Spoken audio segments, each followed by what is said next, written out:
নমস্কার বন্ধুগণ, চলে এসেছি কথা ধারাবাহিকের নতুন একটি প্রোমো নিয়ে।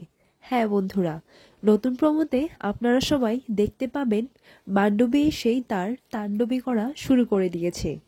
বাড়ির সকলের সামনে এসে মান্ডবী বলে, আমার স্বামী আমাকে অস্বীকার করছে, এখন এই সিঁথির সিঁদুরের কি হবে? এটা বলেই মান্ডবী আবার অজ্ঞান হওয়ার নাটক করে। তখনই আমাদের কথা এই চালটা বুঝে যায় আর মান্ডবীর উপর এক বালতি জল ঢেলে দেয়। এটা দেখে তো চিত্রা খুব রেগে যায়।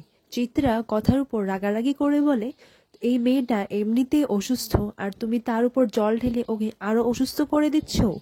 এরপরে দেখা যায় কথা সবার সামনে একটি ঘোষণা করে, তাও আবার হাতে ডুগডুগি নিয়ে। কথা বলে, শুনুন শুনুন শুনুন, আমি আবারও আমার বরের বিয়ে দেব তোর সাথে, মানে মান্ডবীর কথা বলছি। এটা শুনে এভি বলে, হোয়াট, তুই কি পাগল হয়ে গেছিস? তখন কথা এভিকে ফিসফিস করে বলে, চোখে ইশারা করে বলে, পাচক মশাই, আপনি শুধু দেখে যান আমি আর আপনি মিলে এই মান্ডবীর তাণ্ডবী কি করে বন্ধ করি। পরবর্তী সময়গুলোতে কথা ধারাবাহিকের পর্ব খুবই দুর্দান্ত হতে চলেছে আর এভাবেই নতুন প্রোমোটি শেষ হয়।